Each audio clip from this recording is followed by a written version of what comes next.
Ամեն մարդ թող հնազանդվի իր վրա եղած իշխանություններին, որովհետև չկա իշխանություն, որ Աստծուց չլինի, եւ գոյություն ունեցող իշխանությունները Աստծուց են կարգված։ Եկեք ընթերցենք Պողոս առաքյալի նամակը Հռոմեացիներին 13-րդ գլուխ 1-ից 7-րդ խոսքը, որից հետո այդ խոսքերի մեկնությունը։ Հնազանդություն իշխանություններին։ Ամեն մարդ թող հնազանդվի իր վրա եղած իշխանություններին, որովհետև չկա իշխանություն, որ Աստծուց չլինի, եւ գոյություն ունեցող իշխանությունները Աստծուց են կարգված։ Ուրեմն իշխանությանը հակառակվողը Աստծու հրամանին է հակառակվում, եւ հակառակվողները իրենց վրա դատապարտություն են վերցնում, որովհետև իշխանավորները բարի գործերի համար վախ չեն ազդում, այլ չար գործերի։ Ուզում ես իշխանությունից շվախենալ, բարիք գործիր ու նրանից գովասանք կստանաս, որովհետև իշխողը քեզ համար Աստծու սպասավոր է քո բարիքի համար։ Իսկ եթե չարիք գործես, վախեցիր, որովհետև սուրնի զուր տեղը չի կրում։ Նա Աստծու սպասավոր է չարիք գործողին բարկության պատժելու համար։ Դրա համար պետք է հնազանդ լինել ոչ միայն բարկության վախի պատճառով,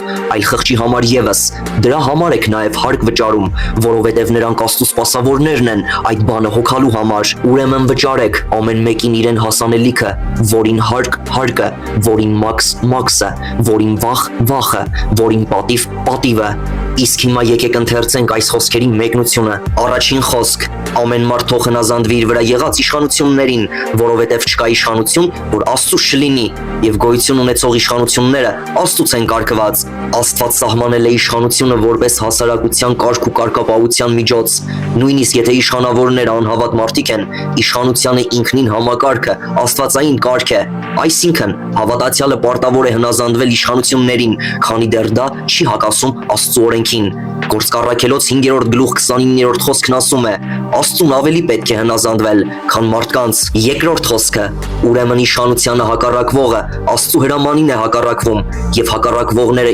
իրենց վրա դատապարտություն են վերցնում։ Քանի որ իշխանության համակարգը Աստծուց է, ապա իշխանության դեմ ապստամբելը առանց պատճառի կամ չարիք գործելու նպատակով համարվում է Աստծու կամքին ընդդիմանալ։ Քրիստոնյան պետք է լինի օրինապահ եւ խաղաղ քաղաքացի։ Բացառություն է միայն այն դեպքում, երբ իշխանությունը ստիպում է հակառակվել Աստծու խոսքին։ Երրորդ խոսք. որովհետև իշխանավորները բարի գործերի համար վախ չեն ազդում, այլ չար գործերի։ Ուզում ես իշխանությունից շվախենալ, բարիք գործիր ու նրանից գովասանք կստանաս։ Աստծու նպատակը իշխանության միջոցով արդարությունը պահպանելն է։ Եթե մարդ ապրում է ազնիվ եւ արդար կյանքով, իշխանությունը չպետք է լինի նրա վախը։ Քրիստոնյաները սա հասկանում են որպես կոչ բարի գործերով եւ օրինական ճանապարհով ապրել, որպեսզի իշխանությունը քեզ գովի, ոչ թե դատի։ Չորրորդ խոսք. որովհետև իշխողը քեզ համար Աստծու սպասավոր է քո բարիքի համար, իսկ եթե չարիք գործես, վախեցիր, որովհետև սուրն իր զուր տեղը չի կրում։ Նա Աստծու սպասավորն է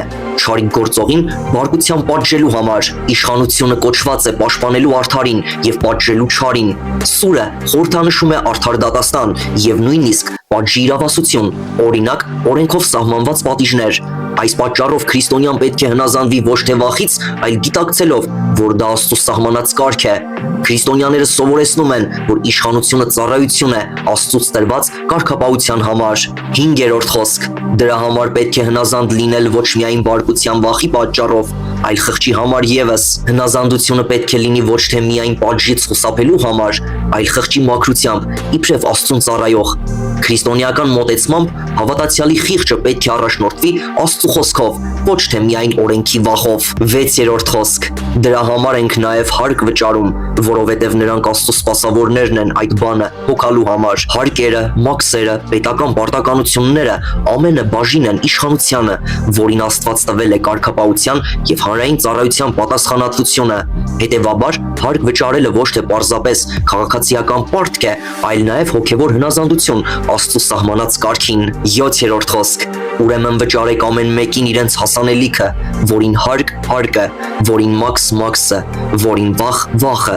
որին պատիվ պատիվը։ Այս խոսքն ընդգծում է յուրաքանչյուրին պետք է տալ այն, ինչ նրան հասնում է ըստ իր դերի։ Քրիստոնյաները սովորեցնում են քաղաքական իշխանությանը հարգանք եւ հարկ, իրավական մարմիններին հնազանդություն, Աստծուն երկրպագություն եւ գերագույն պատիվ։ Այստեղ սահմանը հստակ է, իշխանությանը հնազանդությունը երբեք չպետք է գերազանցի Աստծուն հնազանդվելը։ Ընդհանուր եզրակացությամբ Հռոմեացիներ 13 գլուխ 1-ից 7-րդ հատվածը սովորեցնում է, որ հավատացյալները պետք է լինեն օրինավոր, խաղաղասեր եւ հնազանդ քաղաքացիներ, քանի դեռ իշխանությունը չի պահանջում մեղք գործել։ Աստծո կարգն է երկրային իշխանությունները գործեն հասարակական բարքի համար, իսկ քրիստոնյան ապրի խղճի մաքրությամբ ու հարգանքով։ Կարդա Աստվածաշունչը եւ ավետարանիր մարդկանց։ Այսքանը լավ եղեք, Հիսուս Քրիստոսով եղեք։